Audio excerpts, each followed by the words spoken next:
You're watching Maryland Politics here on TV Free Baltimore. Good evening and welcome to another great episode of Maryland Politics. I'm your host, Derek Sterling, and my guest this evening is Libertarian David Lashar. I want to welcome David Lashar to the studio. How you doing tonight? Good, Derek. Glad to be here. Thanks for having me. Yeah, absolutely. I love interviewing libertarians just because, as we were talking pre-show here, I'm still trying to figure out where I sit in all of this. People have to understand that, you can't ignore what's happening in the world. You can't. Why? Because we all live in the world. Mm-hmm. Everything that takes place affects us one way or another, whether we want to admit it or not. Okay, if we want to just put the blinders on. Be an ostrich. With our head in the sand. Stick our head in the sand. Even then, the world will affect us in some way. So, the more I hear the libertarians speak on philosophy and, ideals, mm-hmm. things that could essentially change the way things are, period. The way the government is ran. We need to do that. These things matter, and it should matter to everybody. And I just think that, somebody like yourself who says, you bring this flyer, and right away it grasps my attention. I read it, it says, socially tolerant and fiscally responsible. So just elaborate a little bit, and we'll go a little deeper into it. And I know, there's a lot to talk about, but introduce yourself as far as, what your mission is and explain a little bit about what you're saying here in the first couple words in your brochure. So thank you. And socially tolerant, fiscally responsible, great setup, great first question. How did I get to that? And why is it important to me? Let me start with what the standard definition of libertarianism is.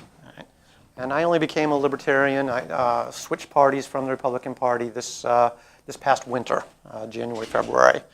And I had begun to ask myself, what party do I belong in after the 2016 presidential election cycle? Mm-hmm. I think a lot of people were asking themselves that question. I was, until very recently, an official in the Hogan administration. I was serving proudly for Governor Hogan, but still I had these questions because of about what party should I belong to, what party represents me, what party has the vision of America that I think is the right vision, the vision that resonates with me.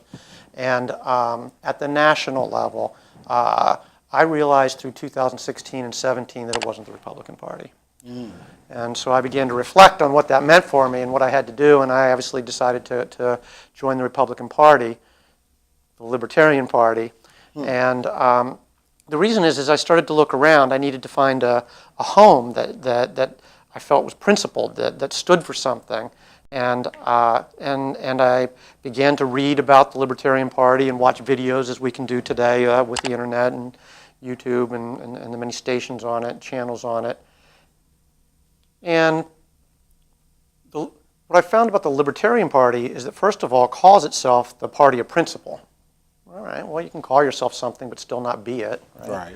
And so what is that principle? The foundational principle of the Libertarian Party is that individuals should be able to do as they choose, as long as what they choose is not going to hurt anybody else. Mm-hmm. That's the fundamental principle. And it's a good starting place. Now, sure it is. And that resonates with me. But I had to make it my own. And I grew up as, I reached my 18th birthday, became a voter in the early Reagan years. And I was very comfortable in Reagan's Republican Party. I think I was comfortable there because there was a type of conservatism that used to be called compassionate conservatism. Right? Conservatism with a heart, right? Yeah, I've never heard of that, but I felt that during that era. I remember that era. Jack Kemp. Do you remember Jack Kemp? He had been. I remember the name. Yes, I do. I was young then, so. I was younger. absolutely. I do remember hearing that name, though. And that current of conservatism was where I swam. I was comfortable there, and I went through my 20s, my 30s, my 40s. Yes, I've gone through all. You're telling your age now, sir. I continue to go.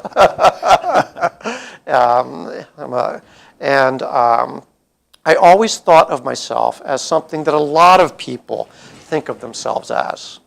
And that is, you hear this a lot, I'm socially liberal but fiscally conservative. You hear that a lot. I've heard that said quite often. I think I used to say that about myself a lot. Right? I think recently it's become questionable not just what a conservative is, but what a liberal is. Yeah. That's why you said, well, why socially tolerant and fiscally responsible? Yeah. That's where it all adds up and makes sense. My aha. Combination, but not quite either or. My aha was in a conversation with a fellow libertarian, and it came together. The movie The Matrix, Mm-hmm. and the numbers are going down the screen, right? And it's just green. But if you somehow saw it, you had your insight. The numbers came together, and you could see what was actually happening. My moment like that was, you know what? I'm not liberal. I'm not conservative anymore because the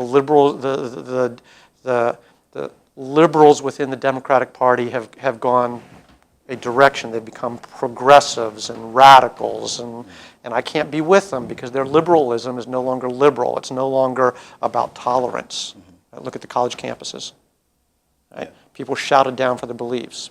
Yes. People can't even come to speak because of threats of violence. That's wrong. Yeah, that is wrong. And it's almost being allotted to a degree. They're tolerating it as freedom of speech, or freedom to react. They're saying there shouldn't even be freedom of speech. Yeah. They are denying some people and voices on campuses, but resonant ones. I mean, not voices that are to be dismissed because they are influential voices on campuses across the country. They're saying we can't even have free speech. They're saying if I don't like your ideas, that is violence, physical violence. I don't agree. It's changed. It's not you. I have a saying, the freedom of speech.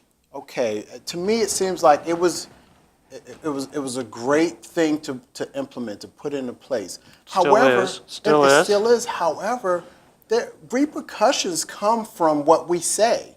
So where was the governing for what could potentially happen after you utilize all your freedom of speech? We meet speech with speech. We meet ideas with ideas. We follow the examples of Gandhi in India. We follow the example here in America of MLK, Reverend Martin Luther King Jr. And we take the high road. We endure listening and bearing what we're hearing, and we give an example of the better, and we respond with the higher call, the better argument. We do not silence others. We do not shout them down. I think that there has been because I was thinking through all these questions for myself over recent months. I did go back and read what I read in college, some of the speeches and letters from Martin Luther King, and his letter from Birmingham jail. And to give you further hints as to my age, he was writing, he wrote the letter from, I was born between the letter from Birmingham jail and the I Have a Dream speech in Washington, D.C. Wow. That's right, I was right in between I was born. And you're, pardon the interruption, but you're from where? What, are you from Maryland? No, I moved here with my wife about 10 or 12 years ago. And I was born in York, Pennsylvania, so just up 83, Okay. right? So south central Pennsylvania. My dad was in the steel industry. He was a sales person in the steel industry. And so when he did well and got promotions, we moved to another city. So it was from York to Louisville, Kentucky. So I was age 4 to age 11 in Louisville, Kentucky. I still have a y'all sneak out every now and then. I'm sorry. Y'all. Oh, y'all, the y'all, I still that feel country accent, y'all. y'all. Of course, Southerner. Moved to Pittsburgh from there for my middle school years. High school between Cleveland and Akron in Ohio. So mid-Atlantic. I don't consider my part. I don't consider Eastern Ohio to really be the Midwest. It's the very beginning of the Midwest, right? That's the areas that I grew up in. As I went back and was recently, for reasons just mentioned, reading some of what I had read in college, it struck me that the courage of MLK and those who marched in the civil rights movement and in Birmingham, and what they were facing snarling dogs. They were facing fire hoses. They were facing real violence. Their persons were truly at risk because after they marched together, they were singled out when they went home. Yeah. A lot of vandalism, a lot of attacks, threats. The KKK was strong. Yeah, at that time period. People got lynched. That is not the reality. It is not even close to the reality that we find on college campuses today. The words of even a modest conservative like George Will, he's a national columnist. He is absolutely very mainstream, writes for the Washington Post. College campuses refuse to have, not all, but he has been refused at college campuses because his words supposedly hurt. He has to be listened to. This isn't Birmingham. This isn't snarling dogs. This is George Will perhaps trying to share ideas that college professors themselves aren't sharing with their students. Can I ask you a question? Of course. Man? Because this is something that is something I've really taken some time to think about for a while. Yep. And I have these conversations with myself. I don't really share them with a lot of people, but now I have the opportunity to actually talk to somebody who knows some things and it was actually around during that time period. So why is it that most college professors who should be considered some of the most brilliant people in the world, Yes. in the world, some of these schools that they actually do, teach at, why have they taken the more liberal approach on teaching methods? Where does that come from when a lot of them understand science and logic and it's a fine line between religion and the two. So how does that work? I'm not sure. To me, it seems like it would have went the other way around with the knowledge with the knowledge that these people have because they're so intelligent. If you're not willing to expose your beliefs and ideas to facts, to debate, let's say, because we can debate what facts are. And I completely accept that. But if you're not even open to the discussion and the debate, then you are holding your beliefs as a member of a religion holds their beliefs. I understand. You're not using reason, you're using faith. You explained it just that fast, and it makes sense. And that's what Marxism is. Now here's something I haven't shared with you yet. When I was in college, I was raised in a nice family. I was the eldest in the family, two younger sisters. So we were, though my parents became upper middle class, my childhood was solid middle class. In the suburbs of the late 60s and through the 70s. And I knew that I was blessed, that I had privilege, not the way that privilege is used as an indictment today, but as a blessing. I had parents taking care of me who emphasized education first and foremost. And I ended up with the opportunity to go to an elite college in New England. And as I did so, in the days, this was before the internet, so you get accepted and they would send you a catalog, paper, hundreds of pages. I have no idea what you're talking about, sir. I know. For the millennials out there, I know that's difficult to comprehend. But it's true. That's the way the world used to work. I mean, there wasn't email back then? There wasn't. And so you get the catalog, and I went through it, and I didn't know what I wanted to study. And I thought, like everybody says, you're going to be a doctor, and so I said, sure, perhaps. But I saw that if I studied the Russian language for 2 years, freshman, sophomore years, I would then have the opportunity to go to the Soviet Union. When it was the Soviet Union. This was in the 80s, early, mid-80s. And that was, that's what I decided to do. I couldn't, I said I have to do that. And I think the reason was that what I wanted to do was have the experience of the compare and the contrast of the two different societies, the two different systems, because communism and what we call democracy. Yeah, democracy. Democratic style of governing. And let's use D's and R's, our democratic Republican republic, right? Yeah, small d, small r, exactly. Right? Yes, sir. So brilliant. And also, let me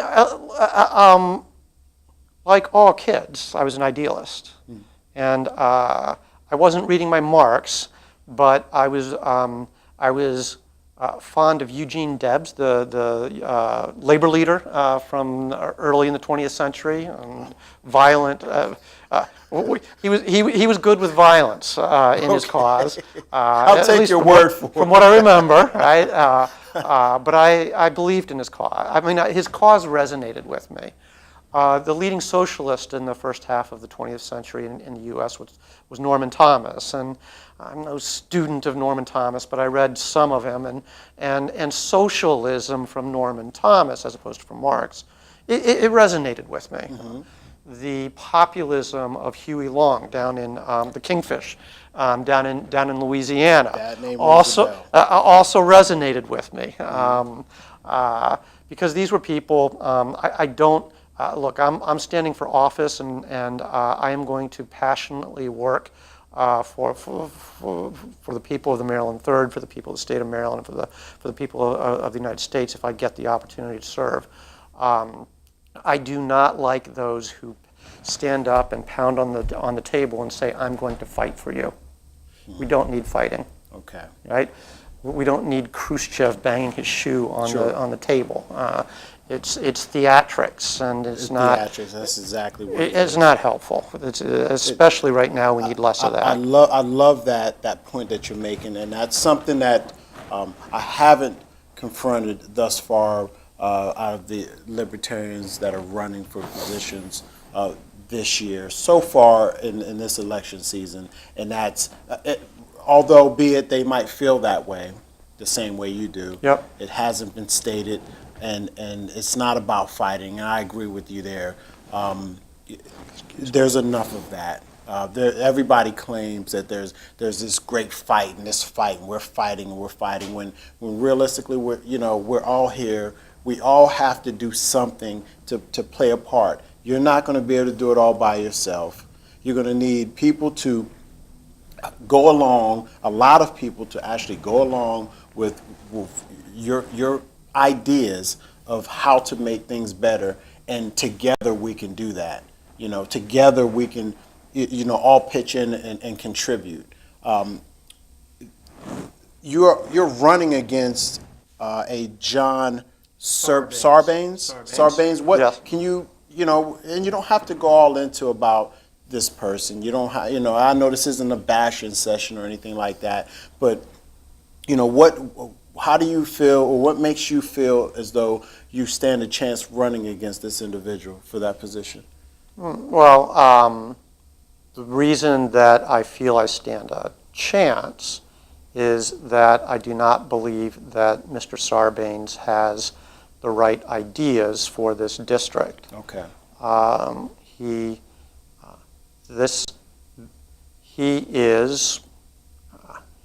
is very much in line with the program, the proposals, the politics of Senator Sanders, Elizabeth Warren, the Progressive Caucus of the House, and those ideas are not the right ideas to improve the lives of Marylanders or Americans. What I would like to do is elaborate that on future sessions. Okay. Right? I think that Mr. Sarbanes seems, from the little bit that I know about him and have heard about him, to be an entirely decent individual. But I do and will be critiquing his ideas. I will be critiquing his record, which is not a record of strong accomplishment after he's finishing up 12 years of service now.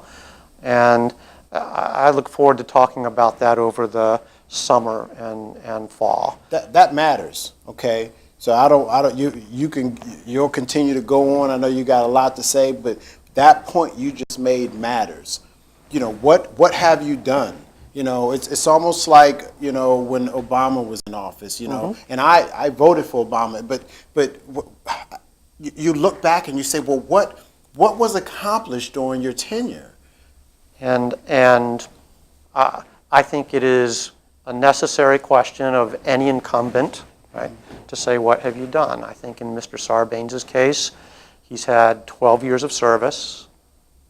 And I think that his record of accomplishment is very slight indeed. So that doesn't that just mean it's just time for change? I mean, the thing about that though is you just don't want to change into something that's exactly the same. You don't want to you don't want to put the same kind of person in office that has similar tendencies, or no real positive change is going to happen. So I think that what's different about American politics today, now that we've settled into the early 21st century, right, and is different from the 20th century that we were born in and grew up in, and the 20th century is the century that I know some of the history of, and I think what's different in American politics today than 20 years ago, and I think it only began to become clear under President Obama and now President Trump, is that it's time for us to leave behind the two-party system with only the two choices that did serve us well in the 20th century, certainly, and look, the 19th century was not just a two-party system. It wasn't. 20th century had existential overseas threats to our liberties, to our ongoing existence as a nation, and that brought us together. And the debates between the Republicans and the Democrats were genuine debates and frequently passionate, but they were on a political spectrum that was narrower than what this political spectrum has become today in terms of ideas and policies that significant numbers of people endorse. And so today, I think we've outgrown the two parties. I think that we need. I agree with you. I'm going to say three parties, and I'm the Libertarian here. I think that we need a single party devoted to the ideas of the progressive left, right? Of Bernie Sanders and those who are enthusiastic about that which he proposes, that he himself enthusiastically describes, unashamedly and unabashedly describes as Marxism, an American Marxism, but Marxism, right? And so that's the progressive left. Give a brief description of what Marxism actually means, just for our audience. So Marxism, for me, I want to speak about it as an economic approach and a mindset, okay, a personal mindset. So economically, Marxism is a complete faith, a strong, abiding faith in government to make decisions, intervene within the economy directly through regulations, through spending, its own spending, to determine economic outcomes, to make economic choices for us, to present us with the economic choices from which we may choose. Okay? And so it leads to single-payer universal health care. Right? It leads to free education, which of course is not free for all. Of course it's not. It leads to a guaranteed income for all, as we're hearing now, right, today. Let's dive into these and the reasons that I have deep skepticism of all those ideas in a future session. But you asked me what Marxism is. It's those ideas with that philosophy. It's right. The philosophy is Can I come in? Marxism is slavery to the state. Fuck it. I love the interjection from the crowd. Hey, security, security. That's what it is. It's slavery to the state. Well, here's what I will. It is slavery to the state. It is denial. It is denial of the dignity and soul of the individual. That's what it is. Wow. And it is a rejection of the idea that we can, as messy as it is, as many mistakes as we make, as flawed as we are, that over the medium and long term, we will make the best decisions that we can. Now, Marxism is a reduction of human inspiration, want, and need to material things. I understand. And so it's redistribution of material things that is the Marxist program. And I'm not. And Derek, here's. When I was younger, late high school, past college, even after my visit to the Soviet Union, which the vision of Lenin, the vision of Lenin resonated with me. The vision of Marx resonated and resonates with me. But the methods don't work. The methods don't work. The 20th century is proof that the methods don't work. Venezuela today, the methods don't work. Some of your points here. Okay, now these are constant themes, and this is the stuff that draws my attention, and I think it's going to draw the attention of a lot of people. Once they let it resonate, think about things such as more respect. Libertarians are we don't want to use the word fighting. They're pushing for respect, your own personal respect, and liberties to make your own decisions. So we're talking about, and I've had these conversations with every last libertarian that's sat in one of these chairs, and each one of them says the same things. You know, illegal drugs, make them legal. A lot of people will hear that. They're out there to hear that. Some.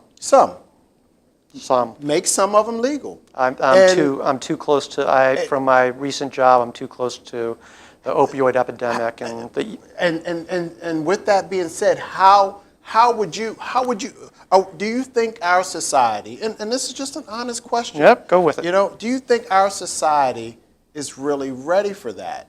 What kind of change, what kind of, you know, magnitude of change would that be for our society as it is? How we the U.S. society, because remember everybody, these rules and regulations that we abide by or try to or violate, okay, are only taking place here in the United States.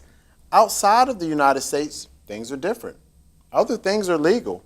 Some things that are legal here, you know, aren't legal there, or vice versa. You know what I'm saying? So, you know, we're talking about the United States of America right now. That's what we're talking about. Yes, are we ready with some of, like you said, the opioid, epidemic that's going on right now? Are we ready to make some of these drugs legal? So decriminalize cannabis. I think we're ready for that. Yeah. I think that it's slowly happening. The cannabis, that you're right, that's being decriminalized. But guess what? There's still a lot of people locked up in our correctional facilities and institutions for marijuana charges. That's true, but there's some nuance about that too. Mm-hmm. Remember that when individuals allegedly commit crimes and they go through the criminal justice process and system, there's a negotiation that occurs. Mm-hmm. The negotiation is between judge, lawyer, the prosecuting attorney. You got it. And there's back and forth about what an individual may or may not have done and what we can and can't prove, right? And a lot, let's just say at least some, okay? I'll go to many. When you see somebody who is in jail and the charge on the record is marijuana, mm-hmm. I'm not saying always here, I'm saying there's nuance. In many cases, it was that's where the negotiation ended at the lowest charge, right? The least serious charge. Right? It could have gone something different, but the way everybody decided that all things considered, that which was most just in this case mm-hmm. was marijuana possession. Now, with that nuance said, right? Let's decriminalize cannabis. Right? I also want to say something that I know my libertarian family would agree with, but sometimes they forget. I don't hear them say, mm-hmm. which is that just as we've legalized alcohol, mm-hmm. right? Prohibition did not work, right? Right. We hold the individuals who consume alcohol responsible for their actions under the influence of alcohol. Yes, we do. And as a society, we have done a fantastic job over the last few decades, since I was drinking as a teenager and was drinking too much, right? We have done a wonderful job that we should be proud of in this country against drunk driving. Yeah, it's gotten more strict, and I think that people understand that they don't want their freedoms taken away so as quickly as it can be taken away by those who do indulge in drinking and driving and then get caught doing it. Well, the problem is getting back to the libertarian, you can't do things that put others at do harm, right? You can't do harm or create a situation that any reasonable person would say is a situation of high risk of harm to somebody else. Yes. You can't be there like drunk driving, right? And just my little caveat or caution on decriminalization of cannabis is that it is not okay to be driving around high, right? Colorado is beginning to see accidents, severe accidents, and there's and we need to figure out the right calibration there. Is all I'm saying. Individuals need to be accountable for their decisions. Great point, but before I forget, Yes. I do want you to tell everybody out there. Again, we're talking with David Lashar. He's running sir. for Congress in the House of Representatives, and he's running in is that District 3? District 3? The highly gerrymandered, the second most gerrymandered district of the 435 in the United States. Yes, the third. Yeah, and good luck. Which is one of the things that makes it challenging. Yeah, and I know it's tough. You guys are running. We talked before. It's an uphill battle. I've got faith that if we have debate, if messages get out, the message, because it should resonate, will resonate, could result in change. If people want to reach out to you, maybe donate to your campaign or just ask you questions, do you have things in place, a website, Facebook page, IG, Twitter, all that stuff going? I do, and please let people know how they can find you. I will, and I know we have to wrap up. But to wrap up, let me tie up one or two things that we left out there. Sure, no, go ahead.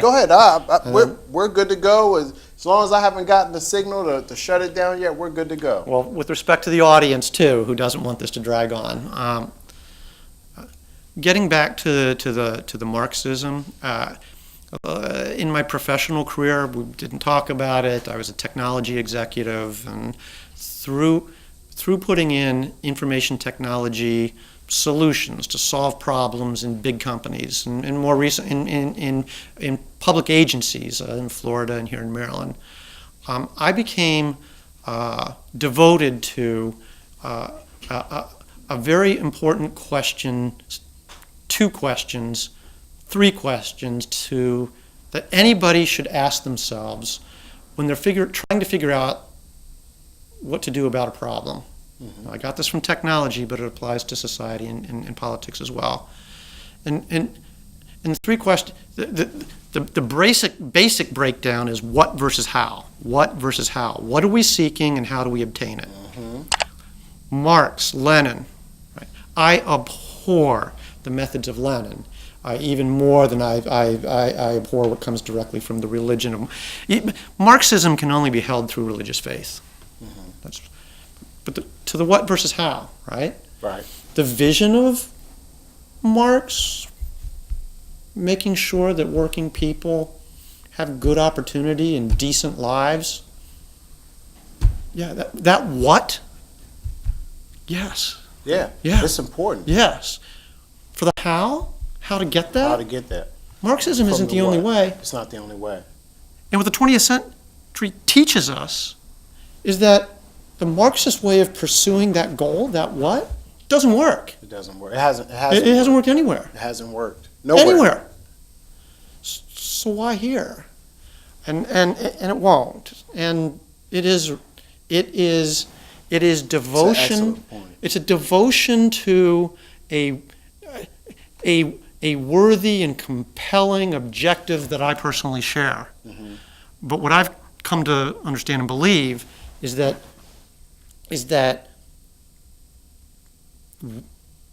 we can't get there through an over-intervening despotic government. We can't get there. We have to trust one another. Mm-hmm. We get there through ourselves and collections of ourselves. Overseeing. I am not of the libertarian strain that says abolish government. I'm not an anarchist. But I am for we need to stem the continuing reach of government. So what versus how is the point I'm trying to make? Yeah, I understand. And it's a constant theme. You guys all say it so elaborately, your own ways. It's amazing. Like I always tell Charles Wesley, I tell him all the time that and he hears it, and Yeah. I know he does. Yeah. But it always comes back, and that's as soon as it does, I pick up on it right away. It's given more power, but that's the scare. That's what the other parties are scared of. Well, what you're doing is essentially what it sounds like. It's giving people too much power and the sad part is they don't want to give that power to you as an individual to make your own decision as an individual because they believe that they know better. What's better for you as a community, as a kind of a even they'll break it down to culture. They'll break it down to age demographics. Sir. Yep. You're right. Yeah, I know because I'm learning from you guys. I'm not just sitting here, interviewing you and interviewing all the people that come into the studio. I hear it and I say, you know what? That makes sense. And guess what? Whether we like it or not, there are a lot of people that are perfectly fine with that kind of governing over their lives. What are you going to do about them? What about the people that rebel and say, no, that was fine? There's people out there that say, no, I need more of this. I need more welfare. I need I don't live in a community like you live. Help yes, in opportunity Rice's town. yes, but help yes, opportunity yes, but What do you put those people? What happens to them?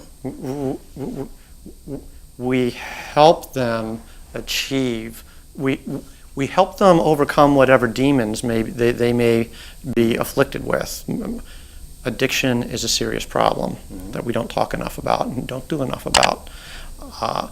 Mental illness, mental health, behavioral health are more serious problems than people realize and than we're talking about, and we can do something there. We can create opportunity. We can talk in a future time about my aha moment on opportunity up in Rochester, New York that I learned about in the city there in Rochester when I worked for Xerox. We can talk about that. But what versus how, we should always be asking ourselves that, and the what we share, the how we differ on. And if we can recognize that we share what we're trying to achieve, we can begin to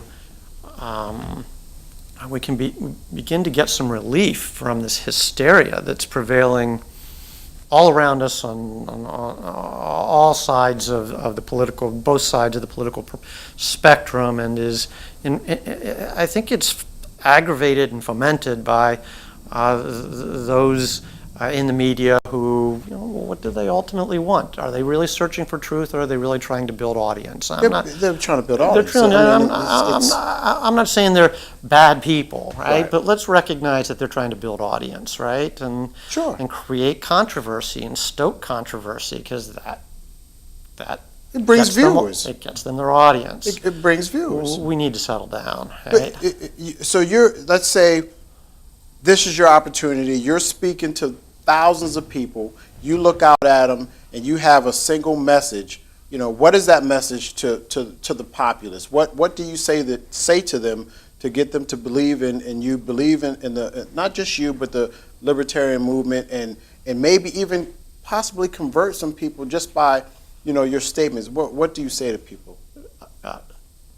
We all need to recognize each other's fundamental humanity and dignity, and recognize that, though it doesn't seem so quite often these days, we really all do want the same thing, a better America. We really do have broad agreement on what we want, and the debate we need is about how to get there, and we need to respectfully listen to each other's different ideas about the question of how. That's what my campaign is about. I think that's what libertarianism is about. I love it. That well done. Thank you. Well said. And please give them some kind of contact information. If you guys look here, David Lashar, he's got elegant flyers here. He's a great guy. He's got a very important message that all of us need to hear. Again, there's nowhere to hide. There's nowhere to hide from this. This affects all of us, whether you think it does or not. So again, David Lashar for Congress. Look him up. Look up the Libertarian movement. Learn something. Find out about what's going on in the world, and there is something that you can do about it. Don't feel isolated. Don't feel as though you don't play a part or you can't contribute to change, right? That's right. I want to leave with a message of hope before finally getting to a little bit of contact information.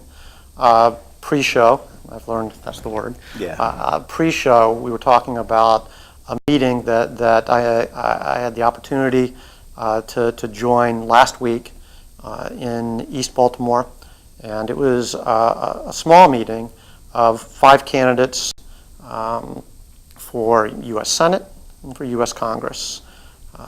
Three Democrats, 1 Republican, and myself, a Libertarian. The Democratic candidates, I think 2 of them we would say are progressive. 1 I would say is more traditionally liberal. Maybe two were liberal, perhaps. So the point being representative of different views within the Democratic Party. And the Republican you've had on the show here, Liz. Also very interesting because she's also she's on her own political journey, of intellectually and emotionally. Well, the 5 of us came together, different views, different skin colors, and we different political ideas about how to bring about we spent an hour together. We had a great conversation. We kept the focus on where we agreed. We respectfully disagreed with each other. Sure. Which is healthy, by the way. I believe, I can't speak for the 4 others, but I think that I made 4 friends that day. Yeah. Yep. If we could do that in East Baltimore last week, why can't we do that 40 miles away in Washington, D.C., in the Congress, with change through the elections, starting in 2018 and doubling down in 2020? Why not? We can. I believe the audacity of hope of Barack Obama. I love the message. Again, I really just want to thank you. I want to thank you for being here. I also want to invite you back and leave arms open and the door open, of course, for you to come back here in TV Free Studios with us for another follow-up. The political season is still going. It seems like it's pretty deep within the election cycle, however that works. Well, we just had the primary today, yeah, right? For the major parties, the Republicans and everywhere Democrats. I look, everywhere I was today, everywhere I've been, I see people standing on corners. They're waving. There are banners everywhere, and it must be getting tight. Numbers are coming in, and so I'm not up to speed enough to really know who's looking good and who's not. I'm actually not either. But it's going to get real interesting here soon. So it will. To have you back and have a lot of our previous guests back in the studio to talk about what's going on. That's going to be something that we're going to focus on doing here. So I look forward to it, and maybe I'll try to bring 1 or more of my new 4 friends from last week too. I mean, some discussions from some different viewpoints, civil discussions. Right? And I really appreciate you. I like the fact that you're not rushing this interview, and we all have stuff to do, and I'm pretty sure you have other places and other. I have things a daughter that to you get like. back to. Right, but and a wife. What I love about this interview is, you want to say what needs to be said. You want to make sure that it's being heard. And a lot of times, what I get from these other politicians when I see them and I hear them, it's all the same jargon. It seems like all the time. It's it's refreshing to me personally. And again, I'm just speaking for myself here, ladies and gentlemen. Because I have my own perspectives and my own views, just like you guys out there. So when you actually learn something and you hear something different, embrace it. You want to embrace that. You want to take the time. It's not about, this is the problem, this is what you were talking about, what happened over in East Baltimore. You get people with different viewpoints, and you don't have to agree on everything, but there's a respect level that's generated, and if everybody's ultimately got the same, overall agenda, or final The what? the what, then why not work with people who are on the same accord? It's a no-brainer. You would think so. So, and again, I just want to thank you for taking the time out to come to the station. Was there anything else that you wanted to say before we in this particular interview? No, I really enjoyed it, Derek. Enjoyed meeting with you, being with you. Look forward to coming back, and appreciate the very kind words at the close there. Sure. And if folks do want to read a little bit more and see the videos that I have created, to learn a little bit more about me, more important, my campaign and the ideas that my campaign is trying to advance. The website is www.lashar2018.us. Lashar is spelled with an A-R, L-A-S-H-A-R, not an E-R. Yeah. Facebook page for the campaign page is www.facebook.com/Lashar2018. And then for the videos, there's a YouTube channel that doesn't have enough subscribers yet to have a nice URL. But if you go to my website or you go to my Facebook page, you can see the videos. I'm getting good response from them. They talk about some of what we've talked about here, and talk about some other things. And Derek, just to close, I don't know if I will win or not. Right. I think I can. For reasons we've discussed, I think I should, or else I wouldn't be in the race. But what I'm really excited about and passionate about, and the reason I'm doing this is I feel I went through a journey emotionally and intellectually over the last 2 or 3 years that I think other people, even if they don't arrive where I arrived through that journey, I think that our times being what they are, which is, I don't like saying it that way. I think that our society has changed. I think that the two parties aren't the right model for us anymore. Right. And I think that people need to engage that question and ask themselves whether that's so or not, and for them. If so or not so, why? That's what this campaign is about, raising that question and helping people through it, and wherever they land on the question. Yeah, well said, and we can end on this note and think about this. We've come this far as a civilization due to and through evolution. What makes you guys, or what makes anybody think that evolution has stopped or is going to stop? So you guys take that one and think about it. And can I have this? I want to throw one more point of contact for Mr. Lashar out there, because I do have the flyer here, and if you would like to email, Please do. Go ahead. you can email Mr. Lashar at campaign, David will work. David at.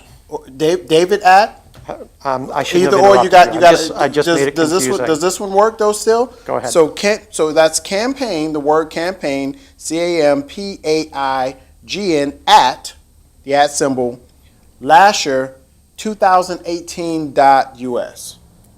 Okay? So feel free to give them an email, send them a message, state your business, say, hopefully you'll be emailing him to tell him that you're actually voting for him this coming election. That's what you want to state in the email. So thanks again for coming in for this interview. We will have Mr. Lashar back in the TV Free Studios with us again. And this has been another episode of Maryland Politics here at TV Free Baltimore. And thank you guys for viewing. We'll catch you next time. Have a good night.